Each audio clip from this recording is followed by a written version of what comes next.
Hello दोस्तों, स्वागत है आपका अपने YouTube channel popular study point में। जैसा कि हम लोग अभी क्लास 10th की तैयारी को लेके काफ़ी ज़ोर शोर से मेहनत कर रहे हैं और आप लोगों को मैंने बताया था कि 50 वीडियो अपलोड करने हैं, जिसमें कि 4 वीडियो मैंने अभी तक अपलोड कर दिया है। अब मैं काफ़ी जल्दी मतलब अब मैं कोशिश करूँगा कि एक दिन में 2 से 3 वीडियो लगातार अपलोड करूँ। तो सबसे पहले हम लोग देखते हैं कि इस सवाल को हम लोग कैसे बनाते हैं। ठीक है, तो अभी भी ये जो बताया जा रहा है ये केवल 2 नंबर के प्रश्न हैं। आज और कल ही केवल मैं 2 नंबर के प्रश्न अपलोड करूंगा, चाहे वो जितने भी वीडियो क्यों नहीं हो। फिर उसके बाद मैं 3 नंबर वाले सारे प्रश्नों को अपलोड करूंगा। तो देखिए, सवाल है किसी बेलन के वक्र पृष्ठ क्षेत्रफल 1760 सेंटीमीटर स्क्वायर एवं इसके आधार की त्रिज्या 14 सेंटीमीटर है, तो बेलन की ऊंचाई ज्ञात करना। मतलब यह समझ लीजिए कि एक बेलन का वक्र पृष्ठ क्षेत्रफल दिया हुआ है, बेलन का वक्र पृष्ठ क्षेत्रफल दिया गया है 1760 सेंटीमीटर स्क्वायर और त्रिज्या दैट मीन्स आर का वैल्यू दिया हुआ है 14 सेंटीमीटर, है ना। आपको निकालना है ऊंचाई, मतलब h equal to what, h का वैल्यू निकालना है। तो बेलन का वक्र पृष्ठ क्षेत्रफल क्या होता है? बेलन का वक्र पृष्ठ क्षेत्रफल बराबर फॉर्मूला होता है 2πr/h। देखिए यहाँ पे वक्र पृष्ठ क्षेत्रफल है और वक्र पृष्ठ क्षेत्रफल का वैल्यू 1760 है, तो इस वक्र पृष्ठ क्षेत्रफल की जगह बैठाएंगे हम लोग 1760। 2π का वैल्यू 22/7, r का वैल्यू दिया हुआ है 14 और h का वैल्यू नहीं दिया, कोई बात नहीं। एक बात मैं आप लोग को बता दूं कि जब कभी भी ऐसे कोई भी सवाल दिए जाते हैं बराबर के इस पार और उस पार रहता है और गुना में रहे, किसी में रहे गुना में, तो हमेशा वो आमने सामने डिवाइड हो जाता है, मतलब कट जाता है। तो पहले हम लोग 7 से कटा देते हैं, 7 दूनी 14। अब हम लोग क्या करेंगे, 22 से कटाएंगे। यदि पहले 2 से कटा ले, थोड़ा छोटा कर लेते हैं, 2 8 16, 2 8 16 और ये 0 हो गया। ठीक है, फिर 22 से कटाएंगे, 22 चौके 88, ये 40 हो गया। फिर 2 से कटाएंगे कितने बार में? 20 बार में।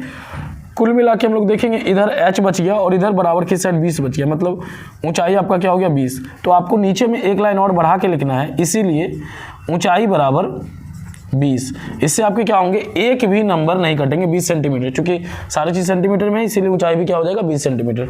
तो इस तरह से आपका सवाल कंप्लीट हो गया। अगला सवाल अब देखेंगे।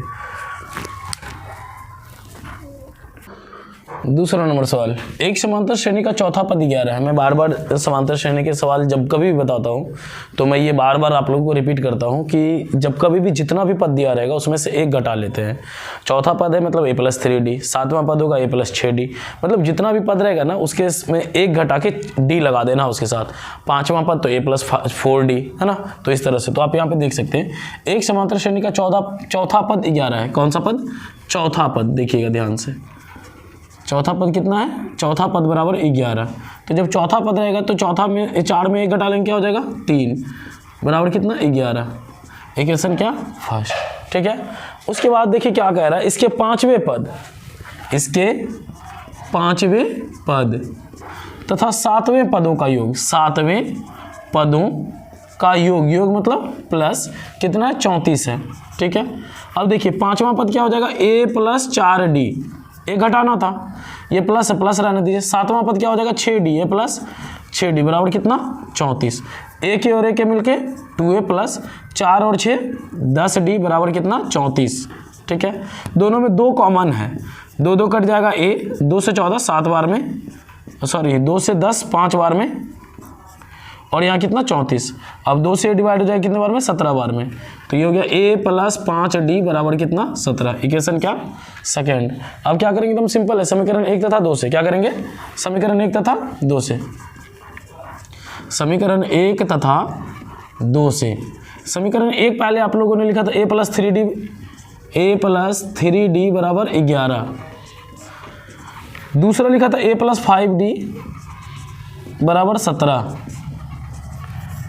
चिन्ह बदलते हैं, प्लस है तो माइनस, प्लस है माइनस, प्लस है माइनस, ये दोनों कट गया। 5 में से 3 कट जाएगा -2d और 17 में से 11 कट जाएगा -6। ये माइनस कट गया, 2 से 6 3 बार में। कुल मिला के d का वैल्यू क्या हो गया? 3।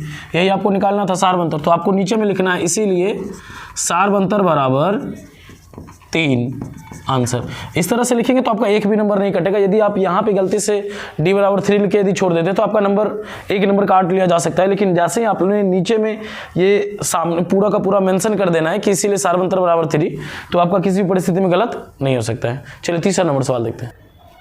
तीसरे नंबर सवाल को देखिए, एक त्रिभुज ABC के शीर्ष बिंदु A -3,0, B 5,-2 तथा C -8,5 है। तो इस त्रिभुज का केंद्रक ज्ञात करना है। आप लोगों के जस्ट मन में आ रहा होगा कि त्रिभुज के नियामक के फॉर्मूले पे बैठा देंगे, क्योंकि यहाँ पे 3 बिंदु है, लेकिन ऐसा नहीं है। जब कभी भी आपको लिखा हुआ रहेगा त्रिभुज का क्षेत्रफल ज्ञात करें या त्रिभुज का नियामक ज्ञात करें, तभी हम लोग त्रिभुज के क्षेत्रफल मतलब 1/2 x1 वाले फॉर्मूले पे बैठाते हैं। लेकिन यहाँ पे क्या दिया हुआ है, केंद्रक ज्ञात करना है। तो देखिए ये छोटे छोटे चीज़ हैं जो आप लोग को समझने चाहिए कि सवाल में कहा क्या जा रहा है। नहीं तो हम लोग क्या करेंगे, जैसे ही देखेंगे कि 3 बिंदु है, एक्साइटमेंट में आके क्या करेंगे 1/2 वाले फॉर्मूले पे बैठा देंगे। लेकिन ऐसा नहीं करना है। क्या ज्ञात करना है, केंद्रक ज्ञात करना है। केंद्रक ज्ञात करने का फॉर्मूला है, मतलब आप लोग पढ़े होंगे मध्य बिंदु का निर्देशांक, है ना, x1 + x2/2, y1 + y2/2, है ना। लेकिन यहाँ पे सेम फॉर्मूला बैठाना है, लेकिन यहाँ 3 बिंदु है, इसीलिए हम लोग क्या करेंगे, अल्फा बराबर लिखेंगे x1 x2 x3 बटे में लिख देंगे 3, ठीक है।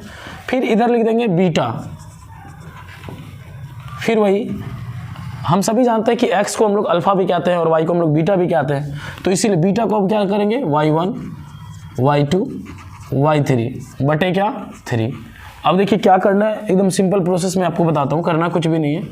सभी का पहला वाला लेना है। सभी का क्या लेना है, पहला वाला। तो पहला क्या है, -3, फिर प्लस, फिर क्या है 5, फिर प्लस, और यहाँ पे माइनस है तो प्लस माइनस माइनस हो जाएगा। तो ये -8 बटे में 3। यहाँ आप कॉमा दे दीजिए।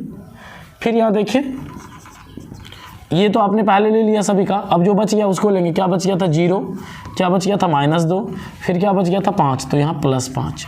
कैसे होगा वो भी समझ लीजिए। ये y1 का वैल्यू हो गया 0, यहाँ प्लस था यहाँ माइनस था, तो प्लस माइनस क्या होना था, माइनस, तो माइनस कर दिया। फिर ये ऑलरेडी प्लस में था तो +5 कर दिया, बराबर बटे में क्या 3। अब देखिए क्या करेंगे, माइनस माइनस क्या होता है, प्लस होता है। तो 8 और 3 11, 11 में से 5 घट जाएगा तो क्या बचेगा, -6। क्या बचेगा, -6 बटे में क्या 3, 5 में से 2 घट जाएगा, क्या होगा 3, और बटे में क्या 3। कटा दीजिए 2 बार में, कटा दीजिए कितने बार में, 1 बार में, मतलब -2, 1। यही इसका क्या हो गया, आंसर हो गया। इस तरह से आप क्या कर सकते हैं, केंद्रक निकाल सकते हैं, ठीक है। अगला सवाल देखिए, चौथा नंबर सवाल देखिए। यह सिद्ध करना है ना, सिद्ध करना है कि इसके बराबर 2 होता है। तो देखिए इस तरह के जब कभी भी सवाल दिए हुए रहेंगे ना, तो आप लोग को क्या करना है, पहले जोड़ा बनाना है। जैसे इसका जोड़ा बन गया, इसका जोड़ा बन गया, जोड़ा बन गया। अब इस जोड़े में से आप पहले वाले को चेंज कीजिए या दूसरे वाले को चेंज कीजिए, वो आप पे डिपेंड करता है। आप किसी एक को ही चेंज करना है, या तो इसको कर लीजिए या तो इसको कर लीजिए। तो सबसे पहले हम लोग शुरुआत करेंगे, लिखेंगे फ्रॉम LHS, और जो लिखा हुआ रहेगा पहले उसको एक बार हम लोग उतारेंगे। तो sin square 5 degree plus sin square 85 degree plus sin square 10 degree plus sin square 80 degree. अब क्या करेंगे, एक को चेंज करेंगे। तो देखिए चेंज करना एकदम आसान है, कैसे चेंज करते वो समझिए। ये sin स्क्वायर है, sin स्क्वायर रहने दीजिए। जब कभी भी आपको कभी भी चेंज करना होगा तो आप ऐसे ही चेंज करेंगे। sin स्क्वायर लिखेंगे, ब्रैकेट लिखेंगे, 90 लिखेंगे, माइनस लिखेंगे, ये अपने मन से करना है इतना। अब यहाँ पे जो भी वैल्यू रहेगा ना उसको इसमें घटाएंगे। तो 90 में से 5 घट जाएगा, 85 हो गया। ये चेंज हो गया, मतलब जैसे ही 5 घटा देंगे 90 में से 85 हो गया। अब ये वाला जैसे का वैसे रह जाएगा, दूसरा वाला, फिर प्लस देंगे। अब इसको चेंज करेंगे। तो कैसे चेंज करेंगे, जो पहले लिखा हुआ है उसको लिखेंगे, ब्रैकेट अपने मन से, 90 अपने मन से, माइनस अपने मन से। अब 90 में 10 घटाएंगे, कितना होगा 80। इधर वाला फिर कोई चेंजिंग नहीं होगा, तो यहाँ लिख देंगे sin स्क्वायर 80 डिग्री। अब देखिए sin 90 minus theta, cos theta होता है, क्या होता है, कॉस थीटा। तो ये कॉस स्क्वायर हो जाएगा, थीटा की जगह क्या है 85, तो यहाँ लिख देंगे 85 plus sin square 85 degree plus sin 90 minus theta क्या होता है, cos square theta. Cos theta की जगह क्या है 80 प्लस sin स्क्वायर 80। यदि आपने इन ऐसे मैथमेटिक्स को नहीं देखा है तो मैं इसके लिंक भी डिस्क्रिप्शन में डाल दूंगा, आप वो चेक कर लेना। ये काफ़ी इजी होता है, इसमें कुछ भी नहीं होता है, कोई टेंशन नहीं होना है। केवल इस 5 को क्या कर देते हैं, इसमें से घटा लेते हैं। 90 में से 5 घट जाता है 85, और ये हमेशा फॉर्मूला बेस्ड होता है। अब ये देखिए cos square theta plus sine square theta 1 होता है, तो यहाँ लिख देंगे 1। इस पूरे का वैल्यू कितना हो जाएगा, 1 हो जाएगा। फिर यहाँ प्लस है, प्लस कर देंगे, इस पूरे का वैल्यू क्या हो जाएगा, 1 हो जाएगा। Cos square theta plus sine square theta equal to 1, तो 1 और 1 कितना 2, ये रहा 2, मतलब प्रूफ हो गया। तो आप लिखेंगे इसीलिए LHS बराबर RHS प्रूव्ड, मतलब इधर को सिद्ध करके हमने उधर का ले आया। चलिए अब 5वां नंबर सवाल। 5वां नंबर सवाल देखिए, यदि tan थीटा बराबर a/b हो तो a sin theta minus b cos theta a sin theta plus b cos theta. अब आप लोग के मन में आ रहा होगा यहाँ तो हमने पहले पढ़ा था tan थीटा और 5/3 4/6 इस तरह का, अब यहाँ a/b है तो इसका मान कैसे निकालेंगे। तो देखिए सब बहुत आसान होता है, केवल हम लोग को क्या करना पड़ता है, फोकस करना पड़ता है।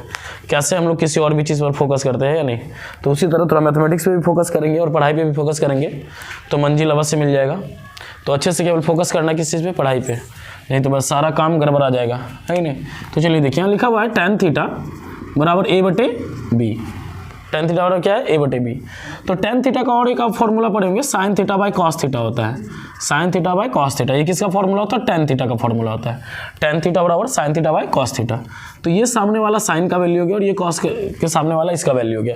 मतलब यदि आपको कहा जाएगा कि sin थीटा का वैल्यू बताइए तो a हो जाएगा, cos थीटा का वैल्यू बताइए मतलब b हो जाएगा। तो इसी सवाल को सॉल्व करना है। ये जो चोट जैसा दिख रहा है आपको सामने में,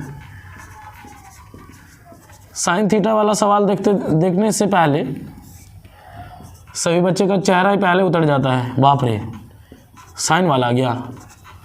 और देखिए इसको हल्के में लीजिए, जैसे आप लोग बहुत बड़ा बड़ा डिसीजन हल्के में ले लेते हैं, आगे क्या होगा उसको नहीं बिना सोचे क्या। चलिए कोई बात नहीं, लेना भी चाहिए। यहाँ पे ए है लिखा हुआ, ए लिख दिया। यहाँ क्या दिख रहा है, साइन, साइन का वैल्यू ए है, माइनस बी है तो बी, कॉस का वैल्यू क्या है, बी है। करना कुछ भी नहीं, सेम चीज़ें देखिए, ए साइन बी साइन, केवल क्या है माइनस और प्लस में अंतर है, माइनस और प्लस। तो वही चीज़ सेम कर देना, ए गुना ए प्लस बी गुना बी, बस आंसर हो गया। ए गुना ए स्क्वायर माइनस बी गुना बी स्क्वायर, ए गुना ए स्क्वायर प्लस बी गुना बी स्क्वायर, ये इसका क्या हो गया, आंसर हो गया। बताइए कितना हल्लुक था, देखने में डरावना लगता है कि नहीं। तो आप लोग भी इस बात को कम से कम समझ लीजिए कि इस तरह से ये सवाल बन जाता है। अब हम लोग इसके बाद अगला वीडियो बहुत जल्द अपलोड कर देंगे, तो इसीलिए आशा करते हैं कि आप लोग को यह वीडियो बस से समझ में आया होगा। यदि समझ में आया होगा तो पहले की तरह फिर से मैं रिक्वेस्ट करूँगा। मुझे भी पता है कि आप लोग काफ़ी बोर हो चुके होंगे, लेकिन क्या करेंगे, एक ही चीज़ का आदत डालना पड़ता है। अभी ना सही, लेकिन 5-6 साल के बाद एक ही चीज़ का आदत डालना पड़ेगा। तो इसीलिए इसे लाइक कर दीजिए। और यदि आपको कोई भी सवाल, कोई भी मैथमेटिक्स, कोई भी चैप्टर यदि आपको सीखने हो तो आप उसे कमेंट में लिखिए, मैं उसे बहुत जल्द वीडियो के माध्यम से आप लोगों के सामने लाकर पेश कर दूंगा अनारकली की तरह। तो चलिए धन्यवाद।